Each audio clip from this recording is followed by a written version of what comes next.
네, 위클리 플랜 시간입니다. 한 주 동안 시장 좀 돌아보면서 다음 주 시장 전망해보고요. 투자 전략 미리 우리가 좀 만들어 보도록 하겠습니다. 자, 오늘도 시장에 해답을 주시는 분입니다. AR 인베스트먼트의 하창봉 대표님과 함께합니다. 어서 오세요. 안녕하십니까? 네, 반갑습니다. 자, 이번 주 트럼프 미국 대통령이 독일과 중국, 일본에 환율 조작을 하고 있다 시사하면서 대외적인 증시의 파장이 만만치가 않았었습니다.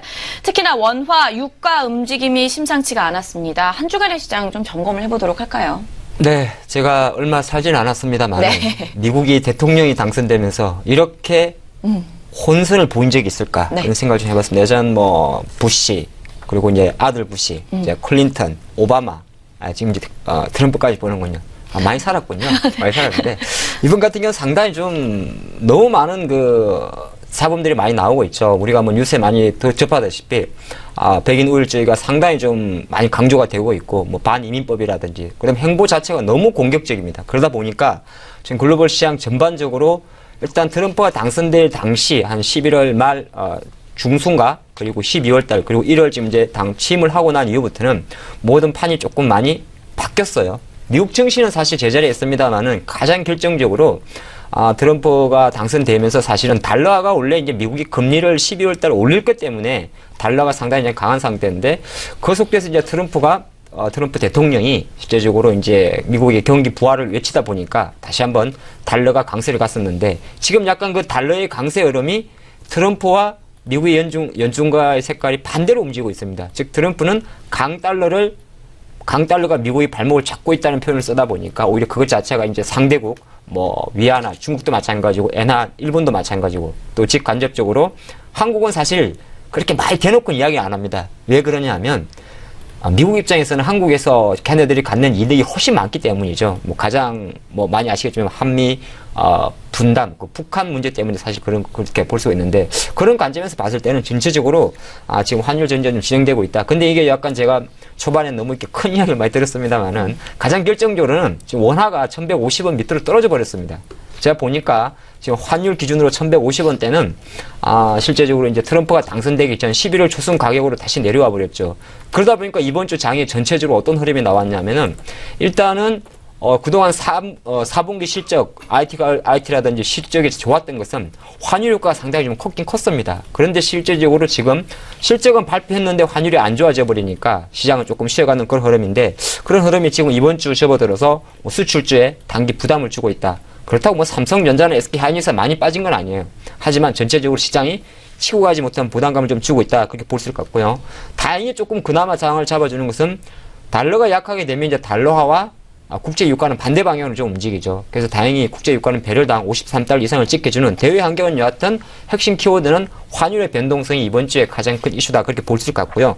국내는 사실 좀 그런 것 같습니다. 많이 이번 주 섹터 보시다시피 사실 삼성전자는 뭐 크게 내린 것도 없습니다. 크게 오른 것도 없어요. 일단 200만 원을 주 중에 한번 확인을 했었고, 1월 25일부터 하루 2만 주 정도 자사주 매입이 들어오고 있습니다. 그렇기 때문에 급격한 변동성은 좀 낮지 않나, 그렇게 볼 수 있을 것 같은데, 주간 기준으로 보면 사실 이제 뭐 SK하이닉스나 예를 들어서 삼성전자도 강했습니다만은 그냥 통으로 쭉 보니까 뭐 오늘 기준도 맞습니다만은 그래도 금융주 같은 경우가 크게 요동 없이 계속 좀 견고한 흐름을 보여줬던 것이 이번 주의 좀 특징이다. 근데 금융주는 사실 이제 미국 트럼프가 당선되면서 업종별 상승률 1위 섹터입니다. 1위 섹터이기 때문에 뭐 약간은 뭐 환율적인 문제 이런 게 좀 벗어나면서 약간 이번 주 기준으로 상당히 강했다, 그렇게 볼 수 있을 것 같고, 약간 이제 장에 대해서 좀 고민하면서도 그렇게 됐을 때 조금 생각이 많은 섹터가 사실은 금융주, IT 다음으로 많이 이제 부각이 됐을 섹터가 철강과 화학 섹터인데, 지금 철강과 화학 섹터 같은 경우는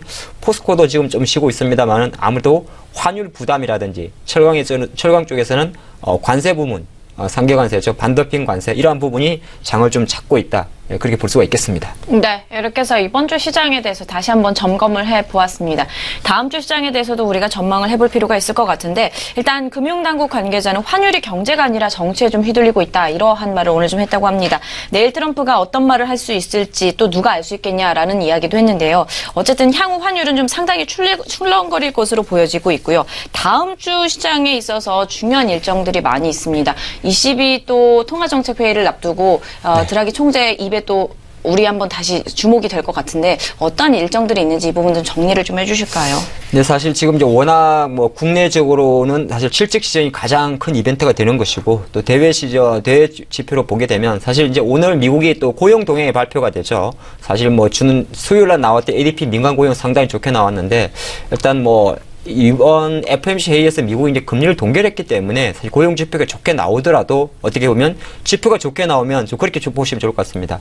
다음 주 발표되는 미국의 기업들이 지표가 좋게 나오게 되면 달러를 강하게 잡아주는 것이고 만약에 지표가 나쁘게 나오게 되면 또 달러의 약세를 늦추기 때문에 뭐 큰 그림에서 봤을 때 미국 다음 주 지표 일정이 많지는 않습니다만은 실제적으로 뭐 이번 주는 이제 다음 주는 뭐 미국 경제지표 기준으로는 경제지표 호전은 달러 강세, 경제지표 악화는 달러 약세 이렇게 딱 미리 정리를 해놓고 오늘 장을 보시면 좋을 것 같고요.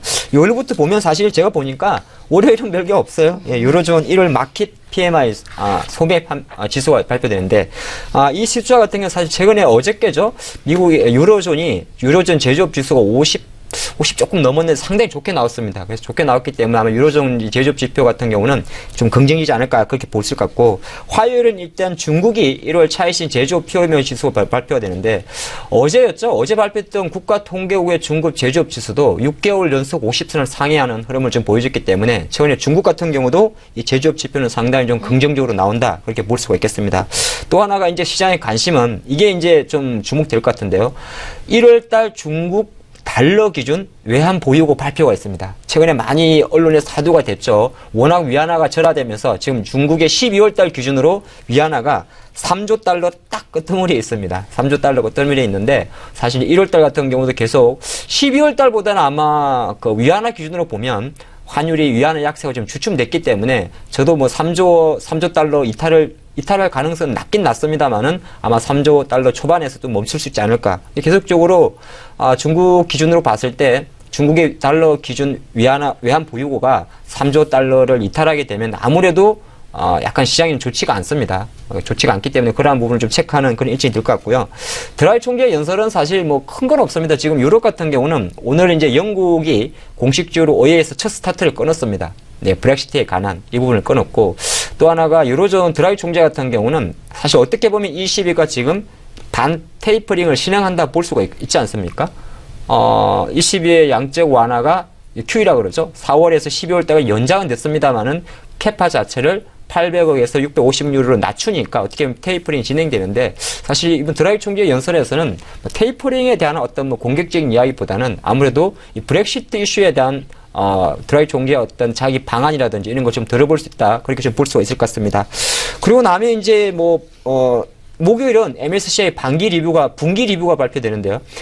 분기 리뷰 MSCI 같은 경우는 1년에 원래 2번의 반기 그리고 또 2번의 분기 갑자기 헷갈립니다. 반기는 6개월 기준이고 분기는 3개월 기준인데 발표가 되는데 공식적으로는 이제 2월 9일 발표가 되게 되면 종목 변경은 3월 1일부터 적용이 됩니다. 그런 이벤트가 남아있다 그렇게 보면서 다음 주 이제 글로벌 기준으로 봤을 때 일정 좀 살펴드렸습니다만은 사실 원래 이제 1주차에 소비 지표가 많고 2주차는 약간 쉬어가는 지표이기 때문에 다음 주도 사실 시장의 큰 관심은 대외 기준으로는 또 뭐 달러의 향방이지 않을까 그렇게 보겠습니다. 네. 자, 그렇다면 우리가 다음 주에 시장에 있어서 어떠한 부분에 포커스를 맞추면서 업종들을 살펴보면 좋을까요? 일단은 네. 트럼프가 입을 좀 닫아야 됩니다. 네. 그거는 우리가 좀 어렵지 않을까요? 어려울 것 같습니다. 네. 그래서 그 말은 제가 어떤 이야기냐면은 이제 미국이 지금 정신은 사실 나쁘지가 않아요. 네. 저는 그렇게 보고 있어요. 미국 정치가 갑자기 뭐 트럼프가 들어왔다고. 근데 이게 우리 입장에서 보니까 나쁜 거지. 트럼프를 지지했던 백인 우월제 그 백인들이 보기에는 박수치고 있지 않겠습니까? 그렇죠. 대신 트럼프를 반대했던 뭐 이민국이라든지 기타 국가에서는 상당히 지금 시위도 할 수 있는 것인데 어떻게 보면 시장 전체적으로 트럼프의 미국 우선주의가 뭐 다음 주 같은 경우도 글로벌 시장의 어떤 큰 변동성을 유발하기는 좀 어렵지 않겠느냐. 제 눈치 보기라는 거죠. 어느 정도 힘의 조절이 좀 필요하다 그렇게 볼 수 있을 것 같은데 중요한 거는 그래도 국제 유가가 달러 약세 때문에 좀 장을 잡아준다면 뭐 글로벌 시장은 저는 전체적으로 나쁘지 않겠다. 다만 어떤 뭐 강력한 상승 드라이브에는 좀 제대로 걸렸지 않나 그렇게 볼 수 있을 것 같은데 국내 코스피는 사실 크게 고민할 게 없습니다. 오늘도 2070선에서 행보를 보여주고 있는데요. 어떻게 보면 지금 이제 20일 이동 평균선이면서 또 외국인도 좀 주춤되는데 아까 제가 IT 환율 이야기를 많이 말씀드렸는데 환율이 내려가면 수출적으로 안 좋다고 말씀을 좀 드렸습니다. 근데 그걸 또 거꾸로 생각을 하면 환율이 내려가면 외국인의 순매수 자극 여력을 매수 여력을 자극합니다.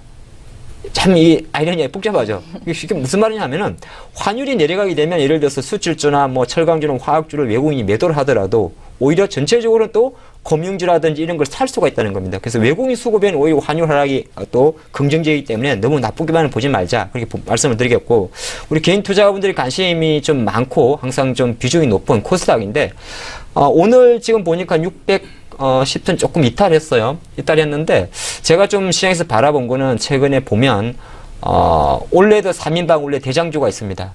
그게 뭐냐 하면은 비아트론, 에피시스템, 뭐 테라세미콘 이런 애들이 OLED 3인방이고, 근데 이 종목들이 벌써 많이 밀리고 있고요. 또 하나가 대표적인 반도체 장비주들도 조금 몰리고 있습니다. 그래서 우리 거꾸로 생각하면 SK 하이닉스가 저렇게 강한데 왜 이렇게 반도체주들이 생각보다 또 못 가지 이렇게 생각할 수 있는데, 그 흐름은 왜 그러냐면은 어차피 계속적으로 이야기되어 왔던 대형주 선호 현상 자체가 코스닥 IT 반도체도 조금 조정을 보인다 그렇게 보는데, 그러함에도 저는 매수를 외치고 싶습니다. 왜 그러냐면 통상적으로 2월 달은 실제적으로 IT가 조금 강한 게 있습니다. 그게 이제 CES에서 맛보지 못한 IT에 대한 가전이 MWC 2017 2월 26일에 진행이 되게 되죠. 그렇게 되면 물론 삼성전자가 갤럭시 S8을 MWC에서 출시하지 않겠습니다만은 갤럭시 탭 S3인가요? 요건 이야기를 한다고 하죠. 합니다만은 전체적으로 IT 쪽으로는 관심이 좀 갈 수가 있기 때문에 지금 약간 시장 조정 때문에 뭐 반도체나 올레드 관련주들이 조정을 보이더라도 당장 뭐 제가 다음 주부터 이 종목이 반등하는 이야기는 아니에요. 근데 중요한 것은 이왕이면 어차피 코스닥이 지금 610선 밑에 내려온 상태에서 그렇다고 대선 테마주 살 수는 없지 않습니까? 그렇죠. 난리 났지 않습니까? 그건 좀 확실히 이번 주말에 새로운 마인드 잘 하시고요. 일단 IT라든지 이런 스마트 기기 관련주들은 코스닥이 약할 때마다 여전히 관심이 필요하다. 그렇게 볼 수가 있습니다.